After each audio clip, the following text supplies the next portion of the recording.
Bom dia, pessoal. Obrigado pela presença dos colegas da imprensa. Essa manhã de terça-feira, depois de uma semana muito tumultuada, que começou lá na madrugada do dia 17 de março de 2024, lá na frente do Assoal, onde uma pessoa foi assassinada depois de uma discussão com um adolescente infrator de 17 anos, que no momento se encontra foragido.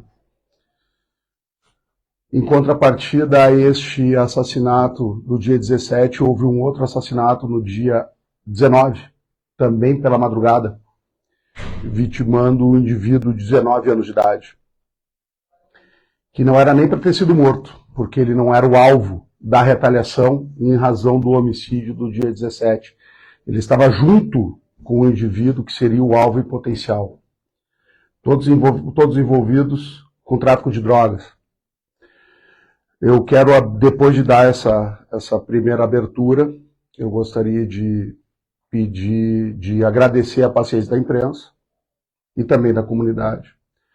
O nosso trabalho, como eu costumo dizer, é um trabalho silencioso, é um trabalho discreto. Ele demanda tempo. Nós fomos muito cobrados pela comunidade local, não só de Veranópolis, mas de toda a nossa micro-região. São fatos graves. O último homicídio, cujos autores estavam vinculados ao tráfico de drogas, tinha ocorrido lá em novembro de 2021, o que para nós é uma imensa satisfação. Ao longo dos anos de 2022 e 2023, nós tivemos mortes intencionais, mas num contexto passional. Em 2022 foi um feminicídio. Em 2023 nós tivemos duas mortes envolvendo um pitbull e também um caso peculiar em Fagundes Varela, e também uma tentativa de homicídio de um comerciante aqui na cidade, que vocês todos acompanharam, e também de um filho que acabou assassinando o pai no bairro Sapopema. Então nós ficamos 2022 e 2023 sem ter homicídios de pessoas, ou melhor, casos de mortes violentas envolvendo ou disputa de tráfico pontos de tráfico de drogas ou figuras traficantes. Digamos assim, nós ficamos mal acostumados, não sei se pelo trabalho da Polícia Civil, não sei se pelo trabalho da Brigada Militar, não sei se pela toda a conjuntura da comunidade que é voltada à segurança pública aqui em Veranópolis, Vila Flores, Fagundes Varela. Mas realmente eram fatos que não vinham mais acontecendo, e nós temos que ouvir muitos comentários desfavoráveis até ao próprio trabalho da Polícia Civil, mas que faz parte do nosso labor, faz parte da nossa rotina. Então, primeiramente, prestar contas à comunidade, afinal de contas, nós trabalhamos para as pessoas, para mais ninguém, que os dois homicídios estão elucidados. As investigações já estão maduras ao ponto da operação que nós deflagramos na manhã desta terça-feira, com o apoio das delegacias de Garibaldi, Carlos Barbosa, as duas delegacias de Bento Gonçalves, a primeira e a segunda, delegacia de Farroupilha, delegacia de Nova Prata e delegacia de Cotiporã. São mais de 50 policiais civis que atuaram nessa operação de hoje. E juntando os dois casos, nós cumprimos, por representação desta autoridade policial ao Poder Judiciário e Ministério Público, nós cumprimos duas prisões preventivas dos dois adultos que participaram do homicídio do dia 19, na praça do bairro Renovação, perto da creche. Os dois estão presos preventivamente. Nós temos outros dois investigados ainda. Um deles nós pedimos a prisão, mas acabou sendo indeferido pelo Poder Judiciário. E conseguimos também a expedição da internação compulsória do adolescente infrator, autor, eu não posso falar do homicídio, eu tenho que dizer ato infracional análogo ao crime de homicídio, pela qualidade do autor dos disparos. Esse adolescente está foragido, ele não se encontra na cidade de Veranópolis. Ele fugiu. Os dois endereços possíveis que ele se encontraria, ele não foi encontrado, seja na residência dele ou na casa de um parente. E nós não descansaremos até que a ordem judicial de internação compulsória dele seja cumprida, para que ele responda pelo seu ato infracional que ceifou a vida de uma pessoa de 22 anos por volta das 4h30 da manhã no domingo, na frente da sua Sociedade Alfredo Chovense, na saída de uma festa de formatura. A idade do adolescente? O adolescente tem 17 anos e é o máximo que eu posso falar sobre o adolescente. Tá? Ele se encontra em situação de adolescente foragido, mas ele será apreendido e não preso, para usar a técnica legal adequada.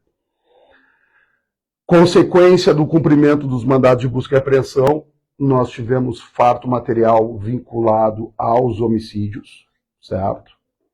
Só vai corroborar com aquilo que a gente já vinha investigando, aumentando o conteúdo probatório. Mas tivemos mais uma consequência em que, num dos cumprimentos, num dos mandados de busca e apreensão no bairro Santo Antônio, um casal foi preso por tráfico de drogas. Um casal que nós já havíamos prendido, também cumprindo o mandado de busca e apreensão por tráfico de drogas em 2021.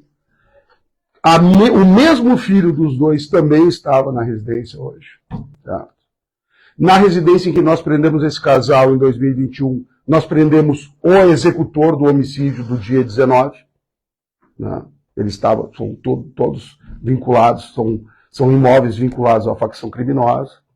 Eles foram presos em flagrante delito, pertence do tráfico, bastante maconha, bastante dinheiro, balança de precisão. E a mesma criança que estava lá quando a gente prendeu eles na residência em que a gente prendeu o autor do homicídio, eles estavam com a mesma criança novamente tem que ser acionado o Conselho Tutelar, novamente tem que ser acionado um familiar para fazer a entrega do menor. E esperamos que desta vez eles mantenham-se segregados. Idade da criança?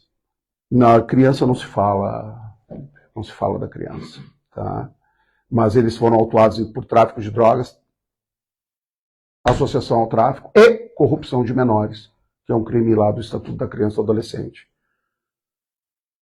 O piloto da motocicleta do homicídio do dia 19 na pracinha do bairro Renovação, ele foi preso preventivamente, em cumprimento ao mandado de prisão preventiva, e também autuado em flagrante delito pelo crime de tráfico de drogas. E também na residência encontramos drogas, balança de precisão, farta quantia em dinheiro. Então, em relação ao piloto da moto, ele tem 2 títulos prisionais. São, digamos assim, um preso com 2 prisões. Ele está preso preventivamente em razão do homicídio e preso em flagrante delito por tráfico de drogas. Então esse é o rescaldo, essa é a nossa prestação de contas à comunidade, que, né, nos cobra na sua posição, e nós temos que ter a paciência, a compreensão de que as pessoas exigem uma resposta das forças de segurança, que nesta manhã foram dadas, ao nosso ver, de modo satisfatório. Né? Tendo a compreensão, nós temos que entender que as pessoas querem uma resposta, mas também a comunidade tem que entender que o nosso trabalho ele é diferenciado no aspecto do tempo. O tempo das pessoas não é o tempo da Polícia Civil, o tempo da Polícia Civil não é o tempo do Poder Judiciário e do Ministério Público. Então, todos os atores, eles trabalhando em conjunto, de uma forma rápida, né? O primeiro homicídio lá no dia 17 tem 9 dias, o segundo homicídio tem 7 dias. Então, 2 homicídios, eles foram investigados e toda a dinâmica criminal foi delineada, culminando na operação de hoje. As investigações vão prosseguir, junto com o material que nós apreendemos na manhã de hoje. Tem alguns detalhes ainda a serem perquiridos. Os presos têm que ser interrogados, né? Os advogados deles já estão presentes aqui na delegacia.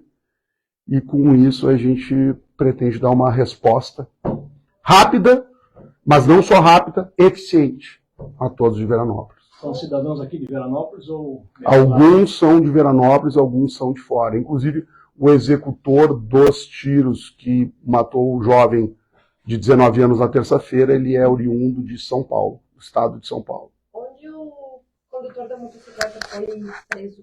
Foi preso na residência dele. também autuado por tráfico de drogas na residência dele. Os dois ocupantes foram presos da motocicleta? Os dois autores do crime de homicídio foram presos. O motorista da motocicleta e o caroneiro que efetuou os disparos. Quais as localidades podem revelar? Foi preso na rua Alfredo Chaves, ali eu não tenho certeza se ali já é o bairro Santo Antônio, acho que é bairro Santo Antônio já, se não for bairro Santo Antônio é centro, ou Santa Lúcia, mas o que importa é o endereço, né, Alfredo Chaves, descendo a delegacia, e o outro foi preso no bairro Valverde. E uma questão de idade, né, a segunda vítima, o Alisson, 17 anos. O Alisson, 19. 17? Não me confunde, Daniela. Tá bom. A divulgação só para esclarecer a idade. 17. 17 Então foi o autor, um autor tinha 19. Tá. Obrigada. Foi a confusão. Mera confusão. Perdão, falha minha. Delegado, essa questão da idade, né? A gente vê cada vez mais jovens envolvidos em crimes. Como é que a Polícia Civil vê essa questão? Na realidade, são o uso, e essa é a expressão, as facções criminosas usam menores de idade, né, prometendo lucro fácil. Vamos colocar assim, quando eu era criança, nós brincávamos de polícia e bandido, e todo mundo queria ser o polícia, ninguém queria ser o bandido, né? Infelizmente, em algumas comunidades, infelizmente aqui no Rio Grande do Sul, algumas pessoas em tenra idade são cooptados pelas facções criminosas e a brincadeira acaba sendo de polícia e bandido e eles acabam querendo ser o bandido em vez de ser o policial. Isso é uma defecção na criação dessas pessoas, dessas crianças e adolescentes, né? Falta instrução de pai e mãe, falta pulso firme. Muitas das vezes, na maior parte das vezes, esses jovens são oriundos de famílias desestruturadas, em que há a presença do uso constante de álcool e drogas ilícitas. E essas crianças, adolescentes, são facilmente corrompidos e levados à vida do crime, né? E as facções, mais um motivo deles investirem nesses jovens é justamente a legislação muito leniente, né, muito bondosa com esses adolescentes que praticam atos de adultos, são humilhantes, são delinquentes, em que pese juvenis, mas são delinquentes, e a lei é muito branda em relação à responsabilidade dos atos por eles praticados. Por exemplo, o adolescente, esse investigado no assassinato da Sual do dia 17, ele tem, caso seja responsabilizado, caso seja condenado, ele tem uma medida, não uma prisão, ele tem uma medida socioeducativa cujo prazo máximo é 3 anos.